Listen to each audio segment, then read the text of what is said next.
خط کے کائنات نے اپنے حبیب صلی اللہ علیہ وسلم کی امت و غلامی میں پیدا فرمایا۔ ہم سیرت رسول عربی صلی اللہ علیہ وسلم کی دعوت پر گفتگو کر رہے ہیں۔ گزشتہ جمعہ بھی اسی موضوع پر تھا،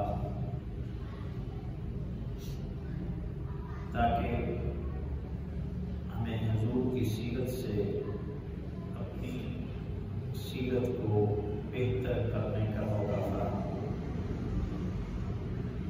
جب تک ہمیں پتہ نہیں ہوگا کہ حضور کے اخلاق کیسے تھے، حضور کا کردار کیسا تھا، حضور کے اعمال کیسے تھے، حضور کا دوسروں کے ساتھ رویہ کیسا تھا، ہم اپنے اندر تبدیلی پیدا نہیں کر سکتے۔ اس لیے حضور کی زندگی کی ہر ادا کو جاننا ہم پر لازم ہے، کیونکہ اللہ جل وعلا نے حضور کی سیرت اور زندگی کو ہمارے لیے بہترین نمونہ بنایا ہے۔ اور ایک بات قابل توجہ وہ یہ کہ آدم علیہ السلام سے عیسیٰ علیہ السلام تک جو نبی بھی ہے، کسی نبی کے بارے میں یہ نہیں ہے کہ انہوں نے جو کہا ہے وہ کر کے دکھایا، ان کو موقع نہیں ملا یا ان کو سامنا نہیں کرنا پڑا، یہ الگ بات ہے، لیکن جو انہوں نے کہا ہے وہ کر کے نہیں دکھا سکے کیونکہ موقع نہیں ملا۔ حضور کی 23 سالہ عملی زندگی میں آقا نے جو کہا ہے وہ کر کے دکھایا۔ حضرت عیسیٰ علیہ السلام کی زندگی جو اخلاقیات کے حوالے سے ہے وہ صرف کہنے کی حد تک ہے، آپ نے کہا ہے۔ آقا علیہ السلام نے جو کہا ہے اس پر عمل بھی دکھائی دیتا ہے۔ امام حسن علیہ السلام کہتے ہیں کہ میں نے اپنے بابا سے پوچھا حضور نبی مکرم صلی اللہ علیہ وسلم کے بارے میں کہ حضور کا اخلاق اور حضور کی سیرت کیسی ہے۔ کہتے ہیں کہ انہوں نے فرمایا کہ انتہائی خندہ جبین تھے، نرم خو تھے، مہربان طبیعت کے مالک تھے، سخت مزاج اور تنگ دل نہ تھے۔ بات بات پر جیسے لوگ شور کرتے ہیں، حضور آواز بلند نہیں کرتے تھے۔ کسی کے بارے میں کوئی بھی برا کلمہ ان سے نہیں نکالتے تھے، کسی کے بارے میں عیب جو نہیں تھے، ناپسند بات سے اعراض کرتے تھے، بات کے درمیان بات نہیں کرتے تھے، کسی کی بات کو کاٹتے نہیں تھے۔ اور صحابہ کہتے ہیں کہ جب حضور کی بات کرتے تو صحابہ ایسے خاموشی سے سنتے، ہمہ تک گوش ہو کر کہ اگر ان پر آ کر پرندے بھی بیٹھ جائیں وہ بھی حرکت پھر بھی اتنے ہمہ تک گوش ہو کر سنتے۔ تو حضور کا بھی انداز یہی تھا کہ جب حضور سے کوئی بات کرتا تو پوری توجہ کے ساتھ اس کی بات کو سنتے، پوری توجہ کے ساتھ، دل جمی کے ساتھ۔ اور آقا علیہ السلام کے بارے میں حضرت علی مرتضیٰ رضی اللہ تعالیٰ جو بھی فرماتے ہیں کہ حضور اپنے نفس سے 3 چیزیں دور کیے ہوئے تھے۔ پہلی چیز بحث ہوا، حضور بحث نہیں کرتے تھے۔ اسلام کا یہی حکم ہے کہ جب کوئی تم سے بحث کرے جاہل، اس سے بحث نہ کیا کرو۔ اذا خاطبهم الجاهلون قالوا سلاما، اس کو کوئی سلامتی کی بات کہہ کر اگنور کر دو، درگزر کرو، اس سے کنارہ کشی کرو، اس کو ٹال دو، اس کے ساتھ بحث نہ کرو۔ حضور بحث نہیں کرتے تھے کسی کے ساتھ۔ اور پھر فرمایا حضور ضرورت سے زیادہ بات نہیں کرتے تھے، ٹو دی پوائنٹ۔ جب بھی بات کرتے ضرورت کے مطابق بات کرتے۔ اور تیسری چیز، حضور اس بات میں نہیں پڑھتے تھے جو آپ کے مطلب کی نہیں ہوتی، باس میں داخل ہو جانا، کسی معاملات میں دخل اندازی کرنا، یہ حضور کو پسند نہیں۔ اور دوسروں کے معاملے میں بھی حضرت علی مرتضیٰ فرماتے ہیں کہ 3 چیزوں کا آپ خیال رکھتے تھے۔ پہلی بات یہ ہے کہ کبھی کسی کو برا نہیں کہا۔ اگر کوئی بات کسی نے غلط کر دی یا کسی نے کوئی غلط عمل کر دیا، آپ نے اس کو غلط نہیں کہا، برا نہیں کہا۔ دوسری چیز، آپ نے کبھی کسی کی عیب نہیں اچھالے، یہ فلاں ایسا ہے، فلاں ایسا ہے، فلاں ایسا ہے، کبھی کسی کے بارے میں ایسی بات نہیں۔ اور تیسری چیز، آپ کسی شخص کے اندرونی معاملات میں دخل اندازی نہیں کرتے، کسی کی بات میں دخل نہیں دیتے۔ تو یہ آقا علیہ السلام کا مزاج ہے۔ اللہ تعالیٰ مجدہ نے اس لیے فرمایا کہ میرے محبوب، یہ لوگ آپ کے جو ارد گرد ہیں نا، اس کی وجہ یہ ہے کہ دل طرف آپ ان کے لیے نرم ہے۔ وَلَوْ كُنْتَ فَظًّا غَلِيظَ الْقَلْبِ، اگر آپ سخت دل کے ہوتے، غصے والے ہوتے، تو یہ کبھی آپ کے پاس نہ بیٹھتے۔ حضور نبی مکرم صلی اللہ علیہ وآلہ وسلم کا اگر دشمن بھی آپ کے پاس آتا تو آپ کی تعریف کیے بغیر نہیں رہ سکتا۔ ایک یہودی بہت بڑا عالم تھا، جب اس نے حضور کے بارے میں سنا کہ آپ اللہ کے آخری نبی ہیں، پھر اس نے تحقیق کی تو اس نے کہا کہ ہم نے کتابوں میں پڑھا ہے اس کا اخلاق بہت اچھا ہوگا، اِنَّكَ لَعَلَىٰ خُلُقٍ عَظِيمٍ، اخلاق کے اعلیٰ معیار پر فیض ہوگا، تحمل مزاج ہوگا، نرم خو ہوگا، بردبار ہوگا، حوصلے والا ہوگا۔ تو کہتے ہیں کہ میں جاننا چاہتا ہوں کہ کیا اس شرط پر بھی پورے اترتے ہیں؟ یہ چیز ان کے اندر ہے جو آخری نبی کی صفات میں سے ہے۔ کہتے ہیں کہ اتفاق ایسا ہوا کہ مجھ سے قرض لیا گیا آقا علیہ السلام کی طرف سے، حضرت بلال رضی اللہ تعالی عنہ قرض لیا کرتے تھے حضور علیہ السلام کی طرف سے، یعنی جب بھی حضور کو کوئی ضرورت پڑتی تھی تو آپ بلال کو بھیجتے تھے کہ فلاں سے لے آ اور فلاں وہ خزانچی تھی، وہ خزانچی تھے۔ تو کہتے ہیں انہوں نے قرض لیا، اب جب قرض دینے کی بات آئی، واپس لینے کی بات آئی تو وہ حضور کے پاس آیا، اس نے ڈیمانڈ کی۔ اتفاق ایسا تھا کہ آقا علیہ السلام کے پاس لوٹانے کو کچھ نہیں تھا، ٹائم آ کر اس نے ٹائم دینے سے انکار کر دیا، اس نے شور کرنا شروع کر دیا، بولنا شروع کر دیا، حتیٰ کہ اس نے تلخ باتیں کی جو آقا کی شان کے لائق نہیں، آپ کے خاندان تک کے حوالے سے باتیں۔ حضرت فاروق اعظم رضی اللہ تعالیٰ عنہ نے جب یہ گستاخی دیکھی تو عرض کی یا رسول اللہ اس کا سر قلم نہ کر دو، آپ نے فرمایا نہیں، وہ اس کا حق ہے، ہماری ذمہ داری ہے کہ ہم اس کو لوٹائیں،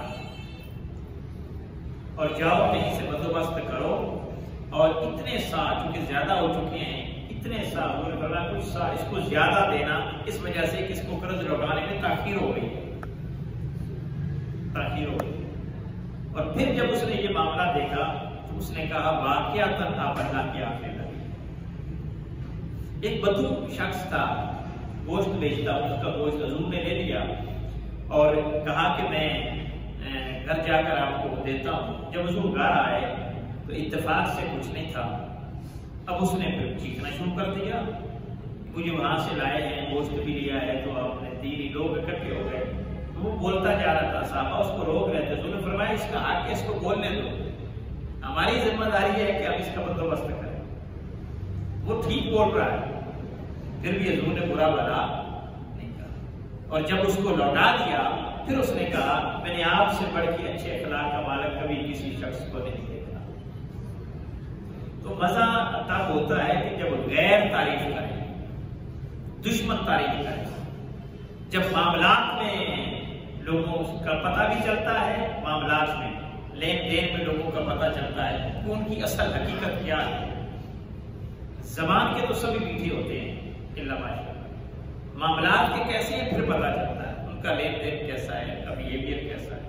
حضور نبی مکرم صلی اللہ علیہ وسلم کی اس حوالے سے غیر کی تعریف کرتے تھے کہ آپ سب سے بہتر معاملہ کرنے والے ہیں۔ ایک شخص حضور علیہ السلام کے پاس آیا تو اس نے کہا کہ یہ ایک دوسرے شخص کو پکڑ کر لے آیا، کہا کہ یہ ایسا ہے کہ اس نے میرے باغ میں کھجوریں توڑی ہیں۔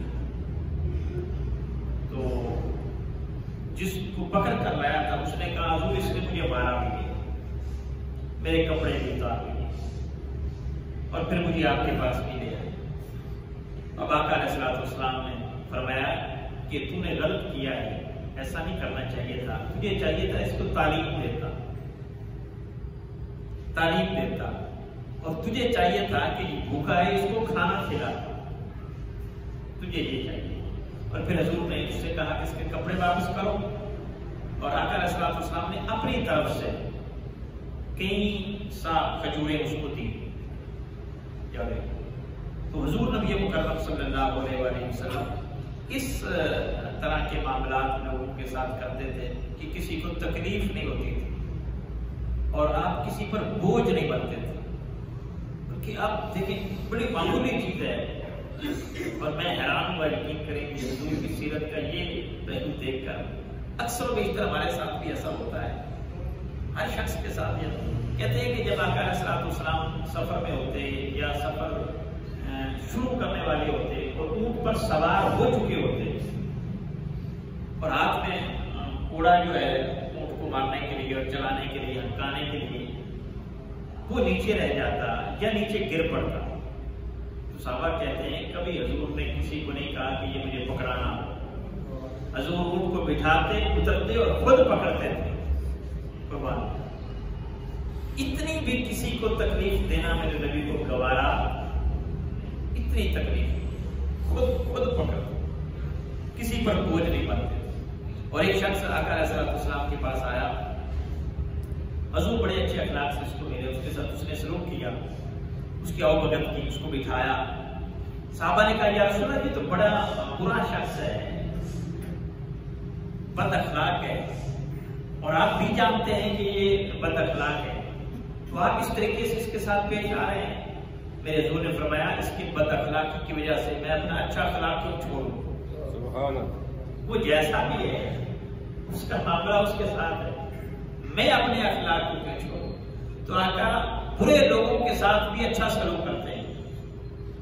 عاطف طائی کی بیٹی کے قبیلے کے ساتھ جب جنگ ہوئی تو فتح ہوئی اور ان کو پکڑ کر لے آئے، اور جب پکڑ کر لائے تو عاطف طائی کی بیٹی آگے بڑھی، اس نے کہا کہ میں عاطف طائی کی بیٹی کو تعارف کروایا، یہ سوچتے ہوئے کہ میرے ساتھ کچھ اچھا سلوک کریں گے۔ تو آقا علیہ السلام نے فرمایا تم ایک سکی باپ کی بیٹی ہو، میں تمہیں رہائی کا حکم دیتا ہوں۔ اس نے کہا کہ میں اکیلی رہا ہونا پسند نہیں کروں گی، میں اپنے قبیلے کی بھی رہائی مانگتی ہوں۔ حضور نے فوری حکم دے دیا، فرمایا کیا تجھے تیرے باپ کی سخاوت کی وجہ سے تیرے پورے قبیلے کو آزاد کیا، پکڑ کر لائے۔ اور قانون میں ہو کہ اس دور کے قانون میں تو اس کو نوڑیاں بنا سکتے ہو، لوگوں میں تقسیم کر سکتے ہو، لیکن آقا علیہ السلام نے ان کو پکڑا۔ حالانکہ گھر میں یہ پوزیشن تھی کہ سیدہ فاطمہ الزہرا سلام اللہ علیہا نے ایک بار حضور کی خدمت میں حاضر ہو کر کہا اے اللہ کے رسول، بابا جان میں اکیلی ہوں، گھر میں کوئی خادمہ نہیں ہے، اب مجھے پتا چلا ہے کہ کچھ لوڑیاں آئی ہیں تو ان لوگوں میں تقسیم کر دی جاتی تھی، تو ایک خادمہ مجھے بھی دے دی جائے، ایک خادمہ مجھے بھی دے دی۔ اب آقا علیہ السلام نے آگے سے کیا فرمایا؟ فرمایا میں ایسا نہیں کر سکتا، آپ سے پہلے غزوہ بدر کے یتیموں نے درخواست دے دی تھی، لہٰذا اب ان کو ملے گی، آپ کو نہیں، اب ان کو ملے گی آپ کو۔ اب یہاں سے اندازہ کر لیں، ہمارے یہاں قربہ پروری ہے، اپنوں کو نوازتے ہیں، آقا علیہ السلام نے فرمایا کہ ایسا نہیں، ان کو ملے گی آپ کو۔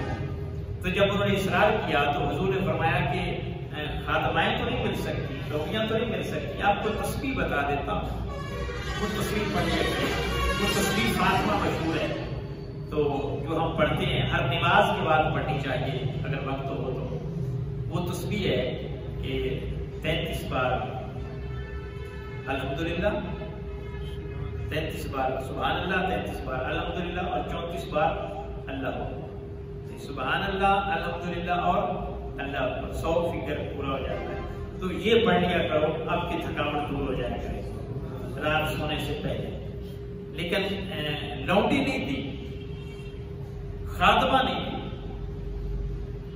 یہ تاثر نہیں دیا کہ حضور اپنوں کو نوازتے ہیں کسی صورت میں۔ حضرت علی رضی اللہ عنہ نے ایک دفعہ مانگا تھا کچھ، آقا علیہ السلام نے فرمایا نہیں، باقیوں کا حق زیادہ ہے۔ حضور نے علی کو نہیں دیا، اپنی بیٹی کو نہیں دیا، اور باقیوں میں تقسیم فرما رہے ہیں۔ یہ ہے سیرت مصطفیٰ، یہ ہے رسول اللہ کا اخلاق، یہ ہے میرے نبی کا کردار، اور یہ ہے میرے نبی کی زندگی گزارنے کے لیے دیے اصول اور ضابطے جن کو فالو ہم نے کرنا ہے اور ان پر ہم نے چلنا ہے۔ آقا علیہ السلام نے کبھی کسی کا احسان نہیں لیا۔ وہ مشہور واقعہ جب حضرت سیدنا صدیق اکبر رضی اللہ تعالیٰ عنہ ہجرت کے موقع پر آقا علیہ السلام کے اولاد تھے، اور پہلے حضور ہی گھر آئے تھے سیدنا صدیق اکبر کے، اور کہا تھا کہ مجھے حکم ہجرت کا مل چکا ہے، آپ میرے ساتھ ہوں گے۔ تو آپ نے واقعہ سن رکھا کہ 2 اونٹیاں انہوں نے اسپیشل تیار کر رکھی تھی، ایک اونٹی حضور کو دے دی، ایک اپنے لیے۔ تو آقا علیہ السلام نے فرمایا کہ نہیں، اب تو میں اس کو استعمال کر لیتا ہوں، لیکن اس کی میں قیمت ادا کروں گا۔ انہوں نے کہا یا رسول اللہ، میں اور میری اونٹنی آپ پر قربان ہے۔ فرمایا نہیں، وہ آپ کا اخلاق اپنی جگہ پہ، لیکن میں اس کی قیمت ادا کروں گا۔ حضور نے اپنی قیمت ادا کی، حالانکہ انسانیت کے فائدے کے لیے ہجرت تھی، لوگوں کی سہولت کے لیے ہجرت تھی، اور یہ ہدیہ تھا، یہ تحفہ تھا، یہ جو بھی تھا سیدنا صدیق اکبر کی محبت کا اظہار تھا۔ یا رسول اللہ، میں آپ کو دیتا ہوں، ہدیہ کرتا ہوں، لیکن حضور نے فرمایا نہیں، میں اس کی قیمت ادا کروں۔ زندگی میں کوئی نہیں کہہ سکتا کہ میں نے حضور پر احسان کیا ہو اور حضور نے اس کا بدلہ نہ دیا ہو۔ سیدنا صدیق اکبر کے بارے میں حضور نے فرمایا تھا کہ اس کے احسانات بہت زیادہ ہیں، اتنے احسانات ہیں کہ میں نہیں دے سکا، قیامت کے دن خدا دے گا۔ یہ حضرت سیدنا صدیق اکبر رضی اللہ تعالیٰ عنہ کا خاصہ ہے، اور یہ بہت بڑی بات ہے کہ جس ہستی کے بارے میں نبی مکرم فرما دے کہ انہوں نے بڑے احسانات کیے دین پر، اسلام کے بارے میں کہ بڑے احسانات ہیں، ان کی عظمت کا کیا کہنا، ان کے مقام کا کیا کہنا۔ اس لیے کہا لوت ذرا ایمان ابو بکر ما ایمان امتی راجع۔ مجدد الثانی نے مکتوبات امام ربانی میں یہ روایت نقل کی کہ اگر ساری کائنات کے ایمان کو اکٹھا کر کے ایک پرنے میں رکھا جائے اور ابو بکر کے ایمان کے دوسرے پرنے میں رکھا جائے تو ابو بکر کے ایمان کا پرنا بھاری ہوگا۔ یہ سیدنا صدیق اکبر کے ساتھ، لیکن پھر بھی آپ نے وہ قبول نہیں کیا، آپ نے اس حال میں بھی قبول نہیں کیا۔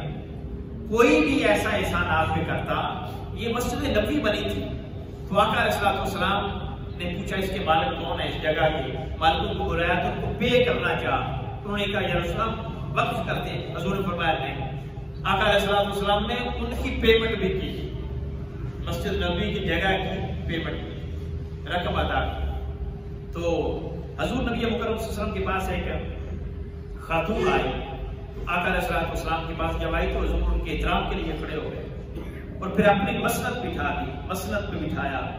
اور یہاں ایک بات وجہ طرف صحابہ کہتے ہیں کہ جب آقا علیہ السلام لوگوں کو بلاتے تھے یا مجلس ہوتی تھی، میٹنگ ہوتی تھی، تو لوگ زیادہ ہو جاتے تھے اور چٹائیاں کم پڑ جاتی تھی، مٹی پہ بیٹھنا ہوتا تھا۔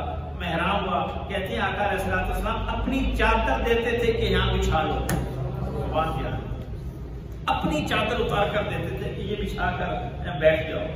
ہے کوئی لیڈر ایسا؟ ہے کوئی پرائم منسٹر، پریزیڈنٹ ایسا؟ ہے کوئی بڑے سے بڑا آدمی ایسا کرتا؟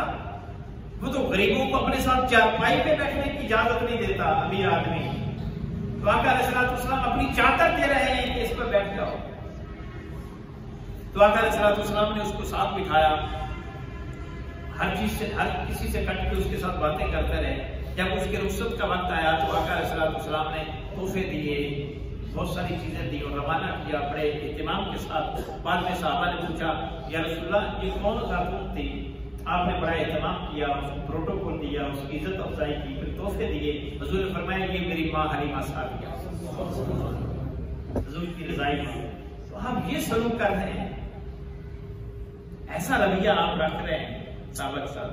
اور پھر آقا علیہ السلام ایک حضرت طارق معربی کہتے ہیں، سنو نبی داؤد کی روایت ہے، وہ کہتے ہیں تاریخ اتنی نبی سے روایت پر وہ کہتے ہیں کہ میں نے اسلام قبول نہیں کیا تھا، تب مدینہ کے پاس سے ہم گزرے تھے اور تھوڑی دیر کے لیے ہمارا قافلہ رکا. حضور چلتے چلتے ادھر آ گئے، انہوں نے ایک اونٹ پسند کر لیا، قبول ہو گیا مکمل. انہوں نے مہار پکڑی اور چل پڑے.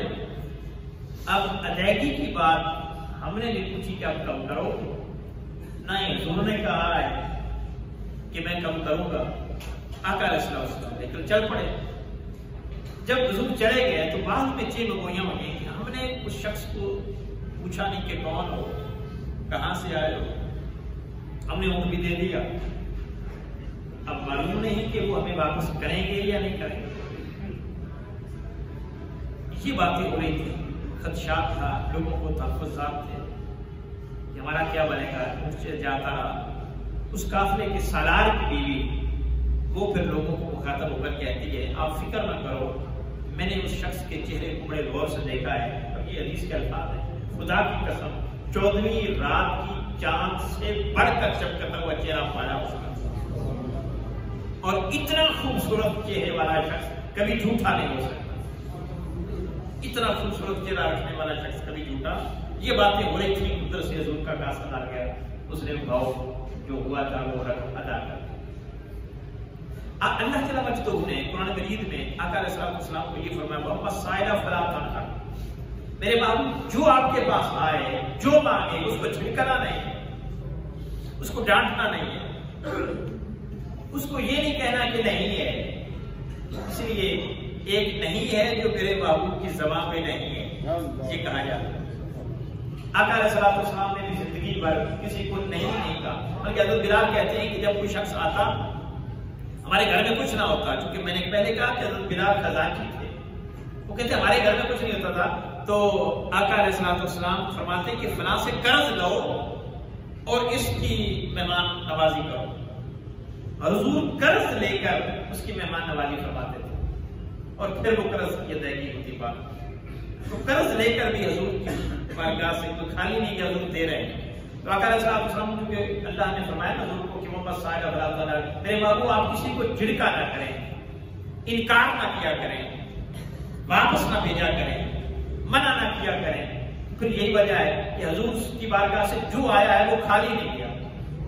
ایک شخص آقا علیہ السلام ایک وادی میں اپنی بکریوں کے ریوڑ کا جائزہ لینے کے لیے گئے تو وہاں ایک سردار تھا کسی قبیلے کا. اب وہ تو نہیں مانتے تھے لوگ جنہوں نے حضور کو دیکھا نہیں تھا، حضور کے ساتھ معاملات نہیں کیے تھے، حضور کے ساتھ بیٹھے نہیں تھے، حضور کے اخلاق اور کردار سے واقف نہیں تھے، کسی سے کوئی رقم سنی تھی.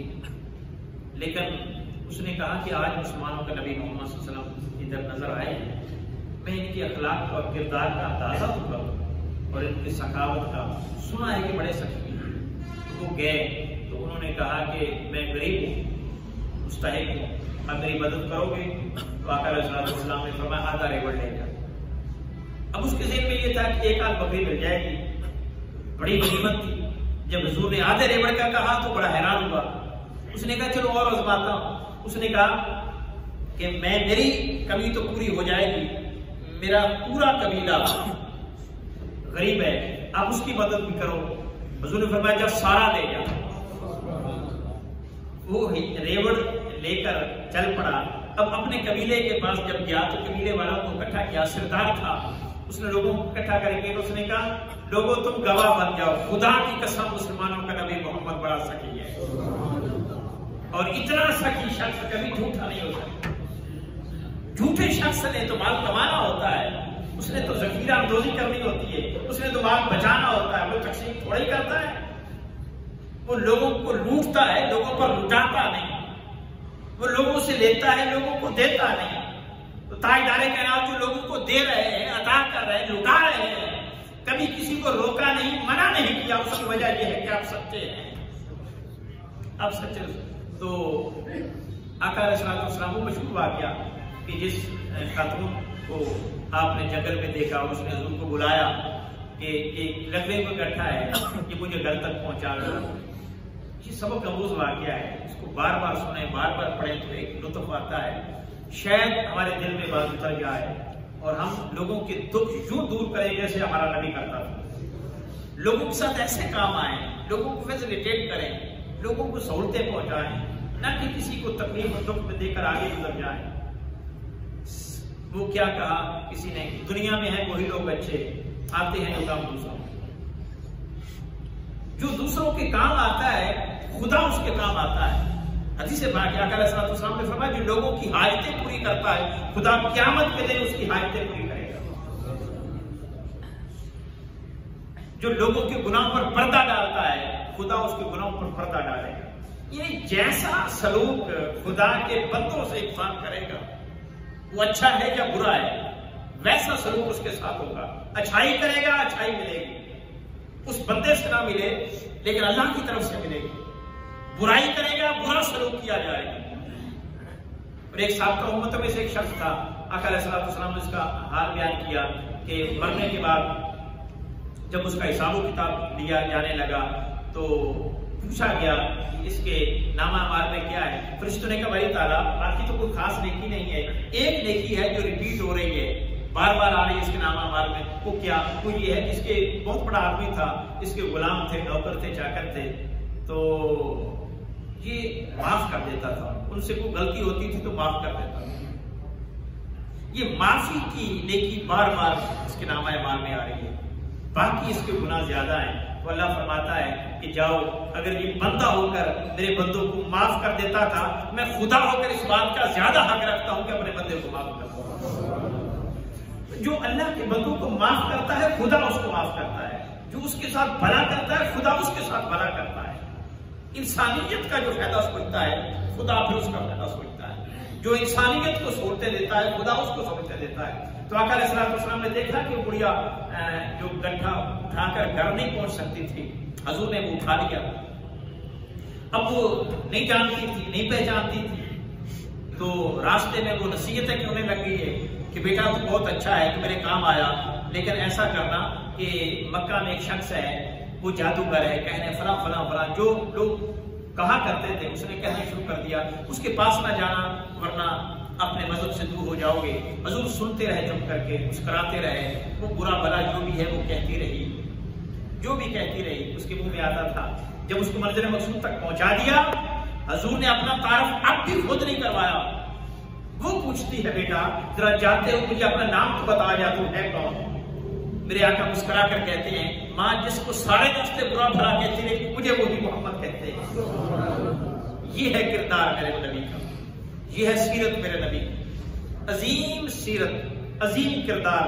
انک لعلی خلق عظیم، دنیا انسانیت میں سب سے بڑا اخلاق اور سب سے اعلیٰ معیار جو اخلاق کا ہے وہ میرے نبی کا ہے۔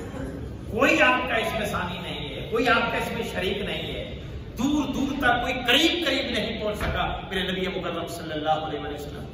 سیدہ عائشہ صدیقہ رضی اللہ تعالیٰ عنہا فرماتی ہیں کہ حضور کے معمولات کیا تھے؟ فجر کی نماز کے بعد آقا کچھ دیر مسجد نبوی میں بیٹھ جاتے، صحابہ آتے، وہ آپ سے دین سیکھتے، کچھ معلومات لیتے، حضور ان کو سکھاتے، پھر آقا گھر تشریف لاتے، پھر گھر کے جو روٹین کے کام تھے وہ کرتے، تو پھر دوپہر ہو جاتی، حضور قیلولہ کرتے۔ یہ عام روٹین میں جب ریلیکس ہوتے تھے، ورنہ تو جنگ پہ ہیں یا ہنگامی حالات ہیں۔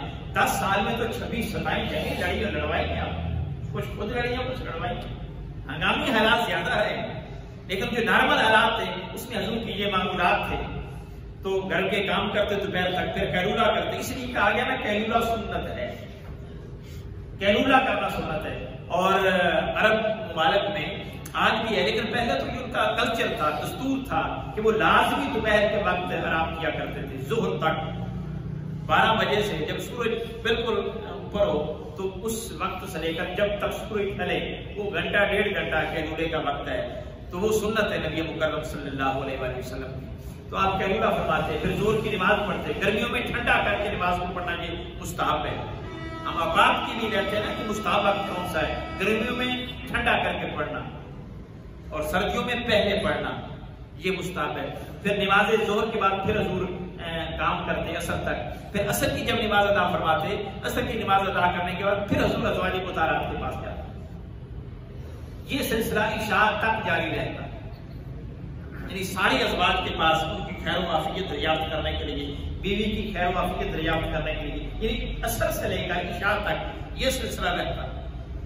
پھر اس میں رشتہ دار بھی آ جاتے ہیں، پھر عزیز و اقارب آ جاتے ہیں، پھر اولاد ہے، جو بھی نواز جو بھی رشتہ دار ہیں ان کے ساتھ یہ اوقات تھے آپ کے ملنے کے۔ عشاء کے بعد اور یاد رکھیں نماز بھی 1/3 جب گزر جائے گا پھر پڑھنا مستحب ہے۔ اب تو ہم 7 بجے مغرب ہوتی ہے، عشاء ہوتی ہے 6:45 بجے، تو 7 بجے جماعت ہو جاتی ہے، ایسا نہیں۔ 1/3 جب رات گزر جائے، یعنی اب اس کے 3 حصے کریں، ایک حصہ جب گزر جائے تو ضرور اکثر اس وقت نماز پڑھا کرتے ہیں۔ یہ معمولات ہر وقت کے نہیں میں کہہ رہا، لیکن اکثریت ایسے ہی ہوتا تھا کہ ضرور لیٹ نماز عشاء ادا فرمایا کرتے تھے تاکہ باقی معاملات کور کر لیں، اور جب عشاء ادا فرما لیتے سیدہ عائشہ صدیقہ فرماتی ہیں اس کے بعد پھر حضور گفتگو بہت کم کرتے تھے، اس کے بعد پھر گفتگو بہت کم کرتے تھے، بہت ضروری ہوتی تو بات کرتے، ورنہ آپ بستر کی طرف جاتے آرام فرماتے، پھر کچھ دیر آرام فرمانے کے بعد پھر رات کے وقت اٹھتے۔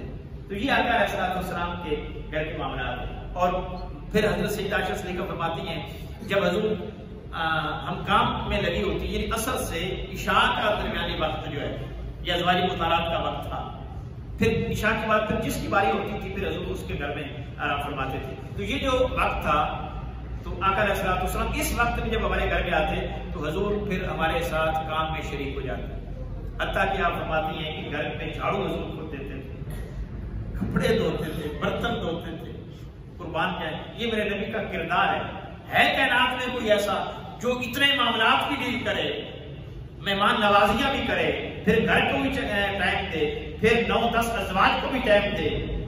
یہ میرے نبی کا سیرت ہے اور کردار ہے۔ ہمیں چاہیے کہ حضور کی سیرت پر عمل کریں، آقا علیہ الصلوۃ والسلام کی سنتوں کو۔ حضور نے فرمایا جو ایک سنت کو زندہ کرتا ہے 100 شہیدوں سے بڑھ کے اس کو ثواب ملتا ہے۔ دعا ہے اللہ تعالیٰ مجد و